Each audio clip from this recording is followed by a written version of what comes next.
Hi guys, you already saw the style inspiration from the thumbnail, and this is my own recreation. If this is something you'd like to know more about, please keep on watching and let's get started. You need 1 yard for this style, and I'll advise that you make use of a crepe fabric. Now let's jump right into the cutting and the sewing process.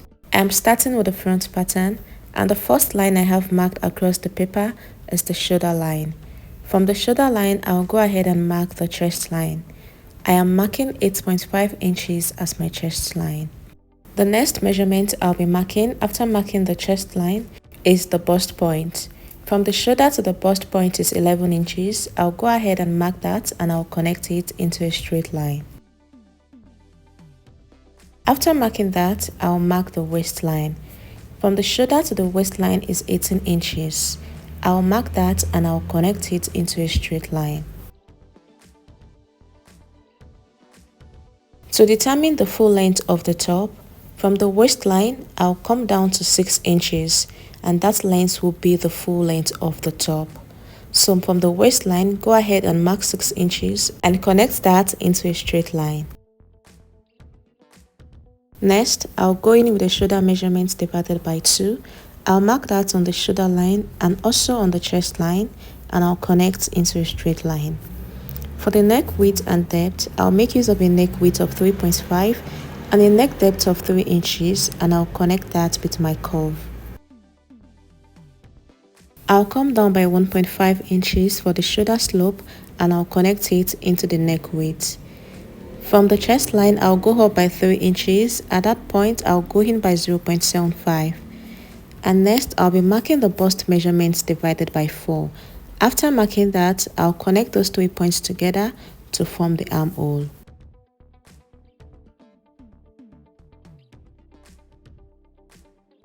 Next, on the waistline, I'll go in with the waist measurements divided by 4 and I'll add 1 inch allowance for that. At the hip line, divide your hip measurement by 4. For instance, if you get 10.5 after dividing your hip measurement divided by 4, deduct ½ inch and mark 10 inches at the top length line. This is because the top length line does not necessarily get to the hip line. We are just making use of the hip measurement at that point. That is why you have to deduct ½ inch or 0.75 from the measurement you get. I have marked mine and I'll connect all the dots together. At the side hem, go up by 1 inch and connect it back with your curved ruler into the hem of the top. The next thing is to go ahead and mark the nipple to nipple measurements divided by 2. Mark it at the top length line, at the waistline and also at the bust line, and connect it into a straight line. Remember, we added 1 inch allowance for that at the waistline, so go ahead and mark ½ inch on both sides of the dot line at the waistline and connect it to the top and bottom like you see me doing. For the top length line, go up by 1 inch before connecting the dart line. Once we are done with that, the next step is to mark the bust dart. Now the difference between the front and the back half length is 3 inches, and that is what I'll be taking in as the bust dart, also known as the side dart. So from the bust line, come down to 3 inches and connect it into the bust point. Come down to the hem at the center front here and go in by 0.75. You can decide to use 1 inch depending on how open you want the center front to be, but I marked 0.75 here and I connected it to the waistline. From the shoulder slope at the top here, mark 1.5 inches and make a mark there. From that point is where you're going to connect it into the armhole. So this is where the top is starting from, and we're just going to take note of that 1.5 inches we came down from, because this is what will determine the length of the strap that will be attached to the top. Lastly, I'll be making use of the armhole princess dart, so go ahead and mark 4 inches from the shoulder point, make a mark there and connect it into the bust point. We'll tighten the armhole with 1 inch, so go ahead and mark your 1 inch and connect it back into the bust point. So because we tightened it by 1 inch, we have to replace that 1 inch back. So mark your 1 inch at the top there and reconnect your armhole.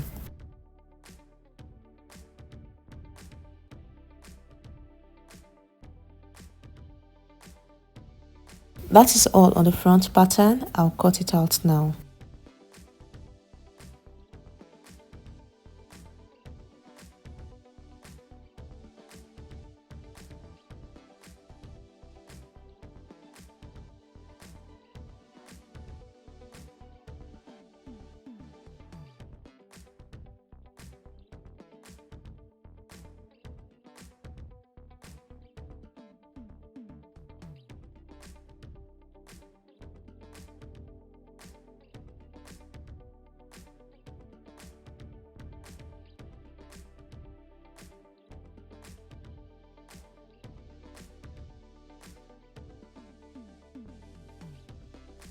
Moving on to the back pattern, the first line I am marking across the paper is the shoulder line. From the shoulder line, I'll go ahead and mark the full length of the top. So by my calculation, the full length of the top is 21 inches for the back. Remember that we have a 3 inches bust dart in the front pattern. The full length of the front pattern is 24 inches, while the full length of the back pattern is 21 inches. Once we are done with that, go ahead and mark 1.5 inches for your zip allowance. The back is going to have a zip. So after marking that, we can now go ahead and mark the shoulder to the chest line. For the chest line is 8.5 inches. I'll mark that and I'll connect it into a straight line. Once we are done marking that, we'll go ahead and mark from the shoulder to the waistline. For the waistline, it is 15 inches. Go ahead and connect that into a straight line. So from the waistline, you can now take the measurement that you have left there. You will see that it is 6 inches and that will be the top length line. To tighten the center back, go in by 0.75 at the waistline and connect to the top and bottom like you see me doing. Once we are done marking that, we will now remark the 1.5 inches for the zip allowance.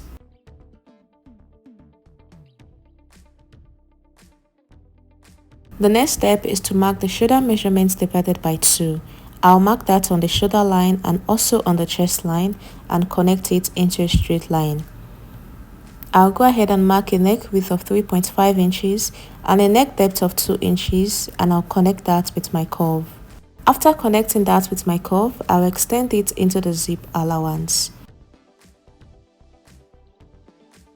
I'll come down by 1 inch for the shoulder slope and I'll connect it into the neck width. On the chest line, I'll mark the bust measurements divided by 4 and from the shoulder slope, I'll get the midpoint. At the midpoint, I'll go in by 0.5 and I'll connect those 3 points together to form the armhole. On the waistline, I'll go in with the waist measurements divided by 4 and I'll add 1 inch allowance for that. At the hip line, the same measurements we marked when we were drafting the front pattern is what we are going to put here also. After that, connect all the dots together with your curved ruler. At the side hem, I'll go up by 1 inch and I'll connect it back into the hem of the top. The next step is to go in with the nipple to nipple measurements divided by 2. I'll mark that on the waistline, the top length line, and from the chest line, I'll come down to 1 inch and make a mark there. I'll connect all the dots together with a straight line and mark ½ inch on both sides of the dart line at the waistline. After marking that, I'll connect to the top and bottom like you see me doing.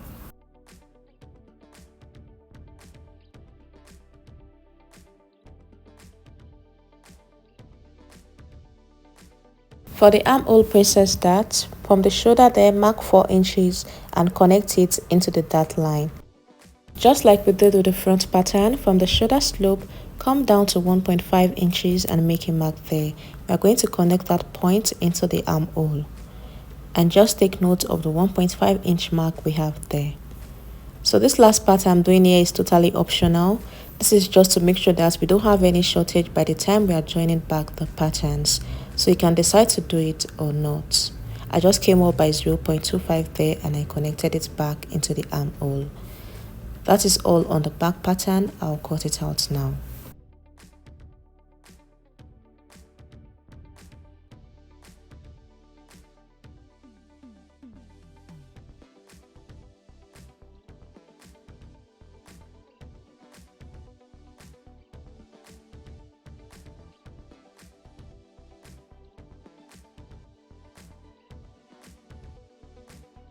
After cutting out, you can label your patterns like I'm doing with mine here. I have transferred the patterns to fabric and this is the front pattern. I added ½ inch allowance all around the pattern. Even for the side joining, I added ½ inch. Now we are going to focus on the center front first. This is the center front here and I have both the mid fabric and the lining. So now I'll take out the pattern so that we can work on the center front. The first thing I'm going to do here is to mark from the neckline. I'll go ahead and mark 1 inch. Come down to 1 inch and you're going to join that with 0.5. From that point, go ahead and mark 6 inches.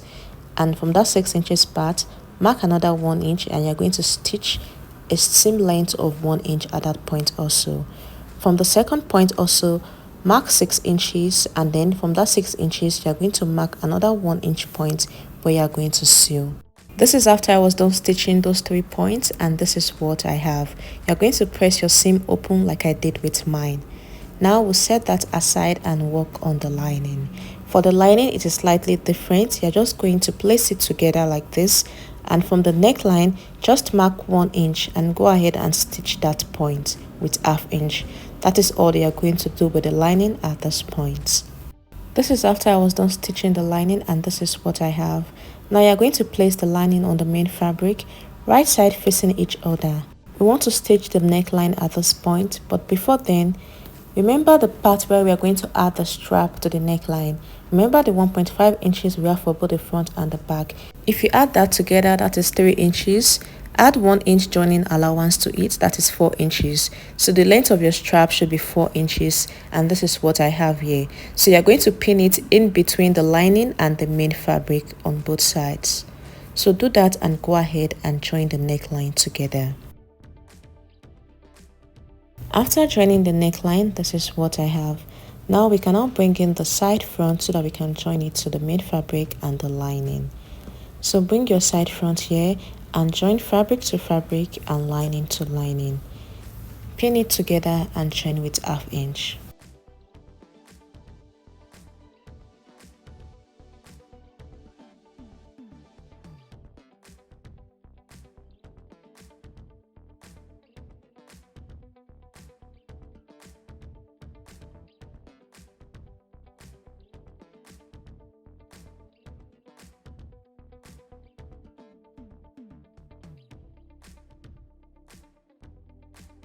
This is after I was done joining, and this is what we have.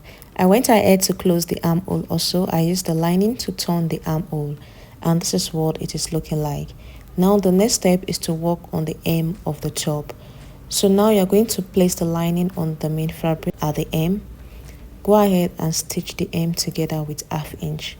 Do the same thing on the other side.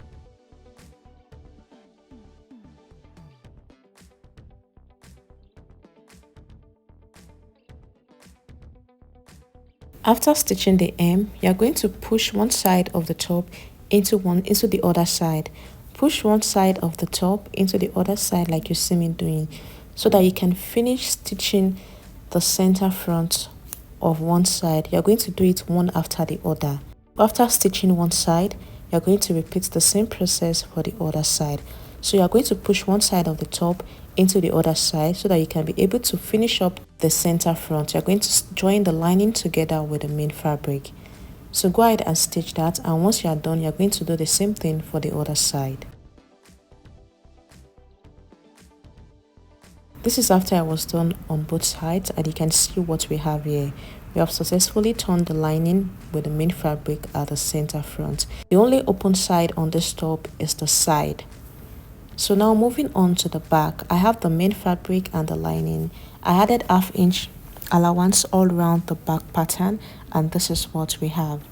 The back is really simple. Go ahead and join all the sides together, and don't forget your zip for the back. So fix the sides together to the center back, join it, and after joining, I'll bring it back and show you. This is after I was done joining mine. Please, after joining, go ahead and press your seam open. Repeat the same thing for both the lining and the main fabric. Now I'll bring in the front so that we can join the strap. The strap we have in front so that we can join it to the back. Bring the front and place it on the back, right side facing each other, and go ahead and fix the strap to it. Just the way you see me placing mine. Pin it together, and then you use the lining to cover it. And then you go ahead and stitch the neckline. Repeat the same process on the side. Pin the strap to the main fabric, and then you use the lining to cover it and stitch around the neckline.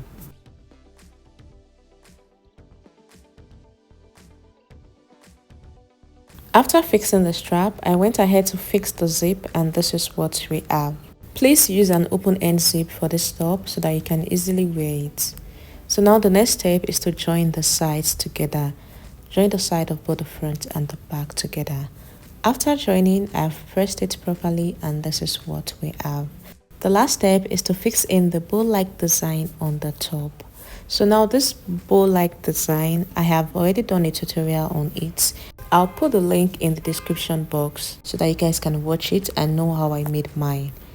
I made 3 and I'm just going to use my needle and thread to tack it to the top, and that will be all on the cutting and the sewing of this top. Thank you guys for watching. If you found this video helpful, please hit the like button, leave a comment, share this video with your friends and subscribe to my channel. Please turn on your notification bell, the bell icon down below, so that you get notified anytime I upload a new video. I'll see you guys in my next one. Bye.